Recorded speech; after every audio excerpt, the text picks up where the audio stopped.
अब आगे। रोनित को अपनी तरफ आते हुए देखकर ताहिरी अपने कदम पीछे लेते हुए बोली, क्या आप मुझे सिर्फ एक गिफ्ट के बदले हासिल करना चाहते हैं? मुझसे मिलने के लिए आपने संजू का इस्तेमाल किया। वो पीछे होते होते दीवार से टकरा गई थी और रोनित बिल्कुल उसके एकदम सामने खड़दधा था। ताहिरी और पीछे होने की कोशिश कर रही थी कि रोनित उसकी कमर में हाथ डालकर उसे अपने पास खींचते हुए बोला,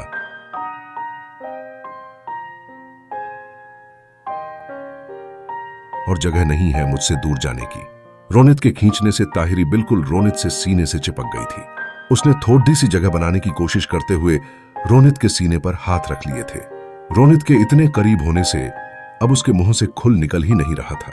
फिर भी वो थोड़ा सा अटकते अटकते बोली, तुझकी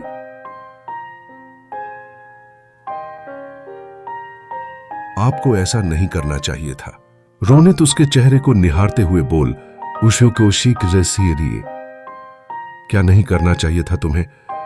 तो मेरी बिल्कुल भी याद नहीं आ रही थी क्यों? और यहां मैं तुमसे मिलने के लिए मरा जा रहा हूं। यह सुनकर ताहिरी के होंठों पर स्माइल आ गई।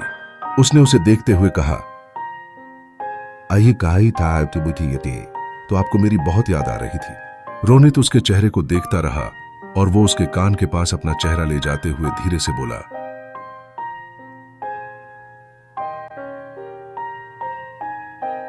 हम मम्मा बहुत याद इतनी कि मैं कई रातों से ठीक से सोया भी नहीं। आखिर तुम्हारी याद ने मुझे सारी रात जो इतना परेशान किया। तो गाड़ी डरी थी।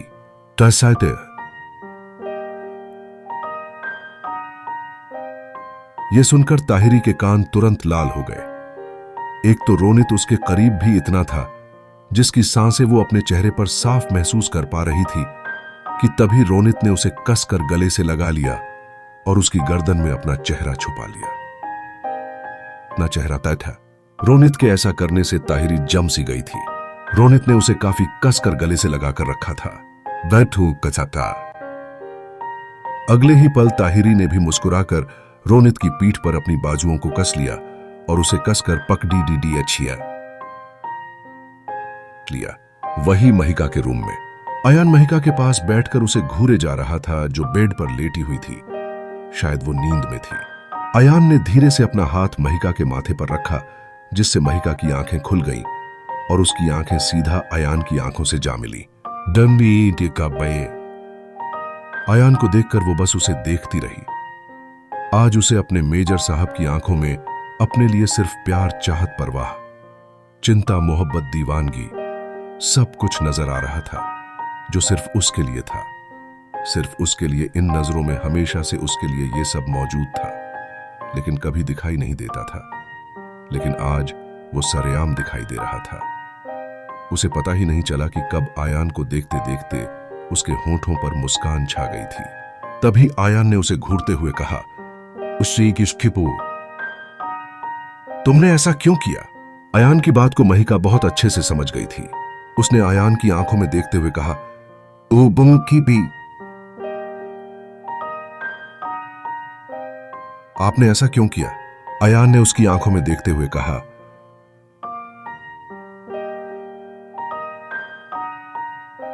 तुम्हारे लिए। आयान के ये दो शब्द तुम्हारे लिए महिका के लिए किसी जन्नत से कम नहीं थे। उसके चेहरे पर एक लंबी सी स्माइल आ गई। उसने आयान का हाथ पकड़ी डी ढहकर अपने गाल पर रखते हुए कहा,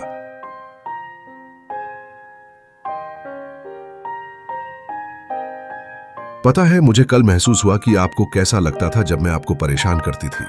आयान ने उसके गाल को सहलाते हुए कहा, इद्रुगुई साहिब देखी की चाहे जैसा लगता हो, मैं चाहूंगा कि तुम हर बार मुझे वैसे ही परेशान करो ना कि मुझे नजरअंदाज करो। यह सुनकर महिका को याद आया कि वो तो आयान को नजरअंदाज कर रही थी। आयान को देखकर वो ये बात भूल चुकी थी। ये याद आते ही उसने आयान का हाथ हटाया और जल्दी से उठ गई। यह देखकर आयान ने एक गहरी सांस ली। महिका ने आयान को देखकर डोर को देखते हुए पूछा, बर्दिस है, आप रूम में कैसे आए? आयान उसके कंधों को पकड़ी ढेकर उसे वापस लेटाते हुए कहा,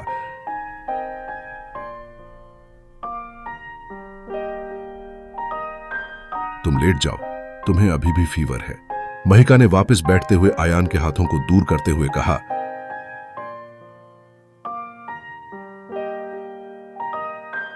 आप यहां से जाइए, आप यहां नहीं हो सकते। आयान एक बार फिर उसे वापस लिटाते हुए बोला, हाँ हाँ समझ गया, मैं चला जाऊंगा, पहले तुम लेट जाओ। महिका दोबारा उठने जा रही थी कि आयान उसके ऊपर आते हुए उसके हाथों को पकड़ी देखकर उन्हें दबाते हुए बोला,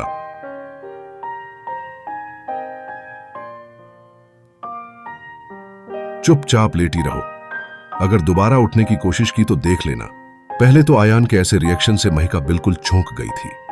उसे तो ऐसे कुछ की उम्मीद तक नहीं थी। वो तो बस आयान को अपनी बार बार पलकें झपकाते हुए देख रही थी। सच कहें तो आयान को ऐसे करने से महिका को शर्म आ रही थी और इसका सबूत उसकी आंखें साफ बयान कर रही थी।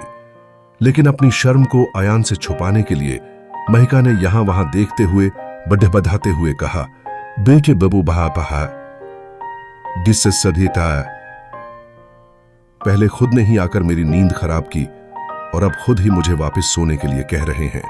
आयान ने उसे देखते हुए कहा, मैं सब सुन सकता हूं, महिका ने कहा। आपको सुनाने के लिए ही कहा है, आयान ने एक टरही स्माइल के साथ कहा। तुम मेरी तरफ देखकर क्यों नहीं कह रही? यह सुनकर महिका हड्डा बद्धा गई।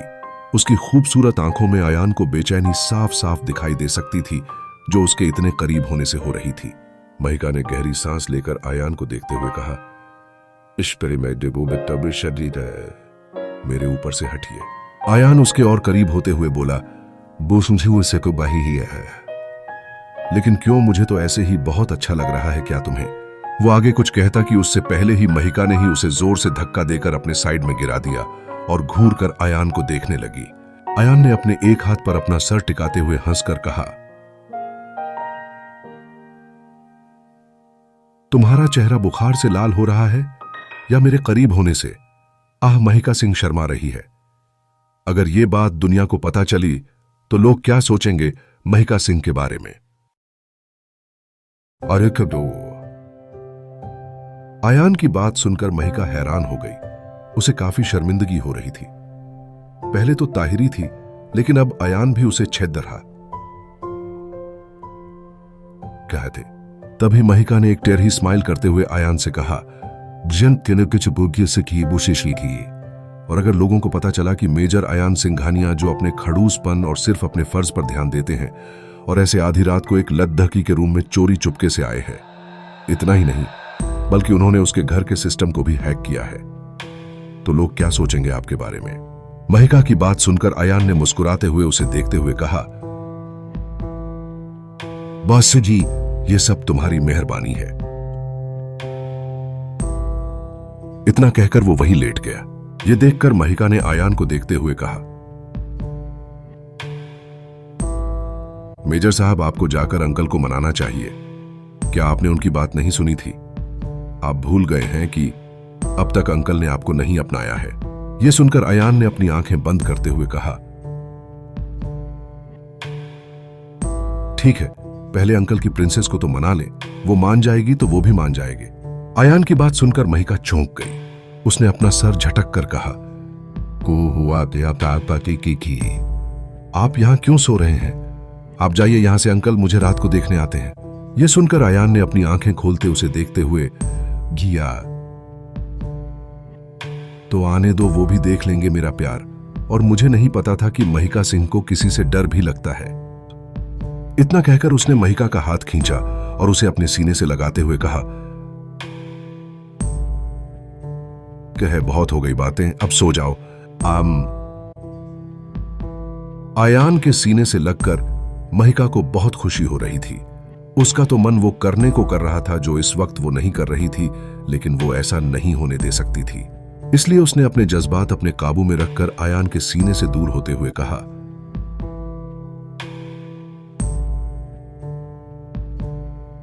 मेजर साहब, आप शायद भूल गए हैं कि आप अभी तक मेरे हस्बैंड नहीं बने हैं। यह सुनकर आयान ने कहा, मैं तो तैयार हूं, लेकिन अब तुम और वो तुम्हारे फेवरेट अंकल नहीं है। यह सुनकर महिका ने उसे देखते हुए कहा, तो तब आप क्यों नहीं माने जब मैं कश्मीर में आपसे शादी करने के लिए कह रही थी? मैंने आपसे तभी कहा था कि मुझे आपसे शादी करनी है, लेकिन आपने हर बार महिका सिंह के प्रपोजल को ठुकराया।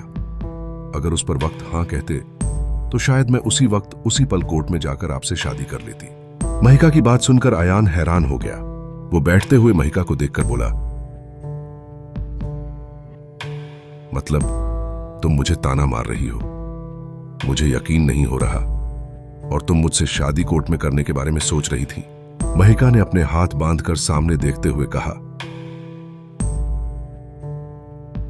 जो भी हो और जो आपको इस वक्त करना चाहिए वो तो आप कर नहीं रहे हैं।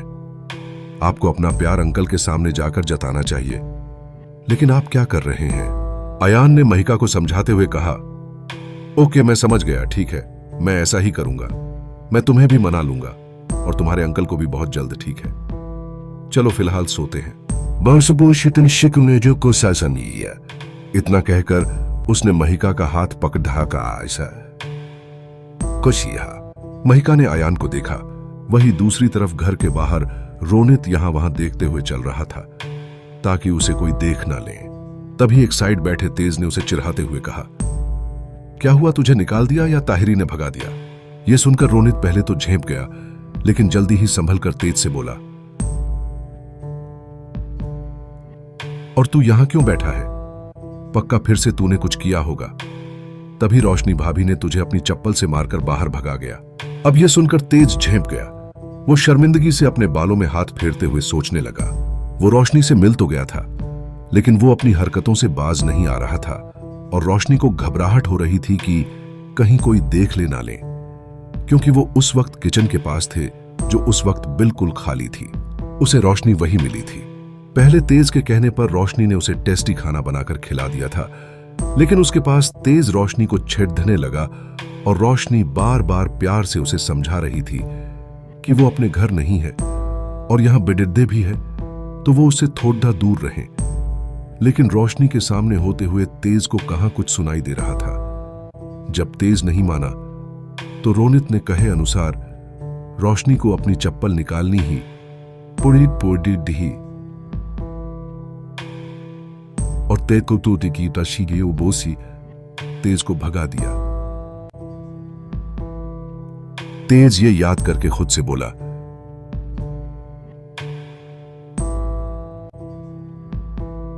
एक दिन था जब ये लद्दाखी मुझे देखने में भी घबराती थी और अब मुझे ही डराती है।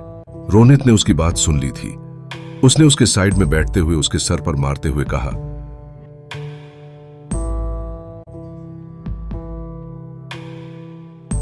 अगर उन्हें इतना तंग करेगा तो वो और क्या करेगी?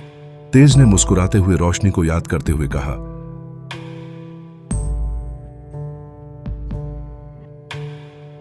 उसे मुझे अब डराने में मजा आता है और अब मुझे उससे डरने में मजा आता है। फिर वो मुंह फुलाते हुए बोला, उससे मुजरिस मुस्ताकी, लेकिन अभी मुझे उसके पास रहना है। फिर वो रोनित से हंसते हुए बोला, बे मेरा छोटा, मुझे तो आदत हो गई है, तू अपनी बता ताहिरी ने क्या किया? रोनित ने एक गहरी सांस लेकर कहा, नहीं, मेरे साथ कुछ और हुआ। इतना कहकर वो याद करने लगा। जब वो ताहिरी के गले लगे हुए था तभी वहां पर मिसेस मेहरा आ गई और संजू जाते वक्त डोर लॉक करके नहीं गई थी। मिसेस मेहरा संजू को ही देखने आई थी, लेकिन संजू के रूम में रोनित और ताहिरी को गले हुए देखकर वो चौंक गई। वो समझ भी गई कि यहां क्या चल रहा है। पहले तो उन्हें अपने बेटे रोनित को देखकर हंसी आई। उन्हें भी इस पर यकीन करना मुश्किल था कि ताहिरी की वजह से रोनित और खुद पर और भी ध्यान देगा। ताहिरी की वजह से वो अपना और भी ध्यान रखेगा। उन्होंने पहले अपने गले को थोड़ा ठीक किया, फिर सख्ती का नाटक करते हुए थोड़ा सख्त लहजे में बोली, की काश की किए, यहां क्या चल रहा? रोनी मिसेस मेहरा की आवाज सुनकर ताहिरी झट से रोनित से दूर हुई। मिसेस मेहरा रोनित के पास आकर ताहिरी रोनित को सख्ती से देखते हुए बोली, यहां क्या हो रहा है? मिसेस मेहरा को देखकर ताहिरी का वही हाल जो एक होने वाली बहू का होता है कि वो कैसे अपनी होने वाली सास से नजरें मिलाएं। लेकिन रोनित जरा सा भी नहीं शर्माया, क्योंकि वो अपनी मां को अच्छी से जानता था। उसने कहा, माही?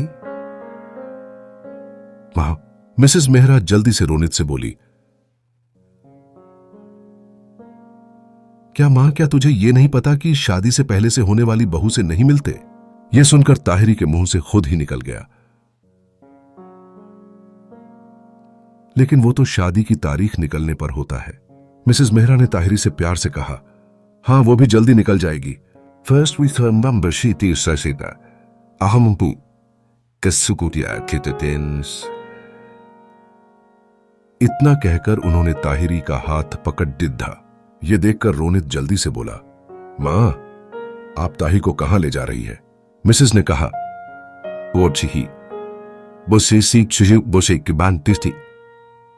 अपने साथ ले जा रही हूं, सुना नहीं मैंने अभी क्या कहा?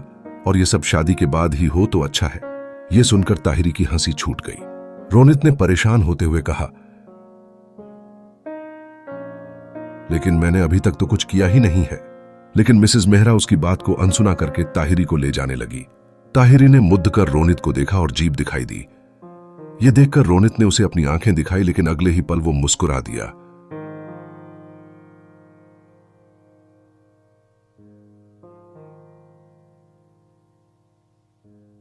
यह याद करके रोनित मुस्कुरा दिया। तेज ने कहा, हम दोनों को निकाल दिया तो क्या लगता है आयान भी आएगा? रोनित ने कुछ सोचा, फिर कहा, जरूर आएगा। तेज ने कहा, बिल्कुल नहीं, मुझे नहीं लगता कि वो वापस आएगा। रोनित ने कहा, देखना वो जरूर आएगा, हमारी तरह उसे भी निकाला जाएगा।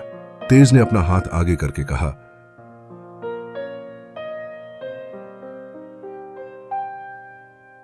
शर्त लगी। रोनित ने बिना देरी किए शर्त मान ली। कुछ देर बाद तेज ने रोनित से कहा, देख अभी तक नहीं आया। रोनित ने सामने देखते हुए एक जीत वाली स्माइल के साथ कहा,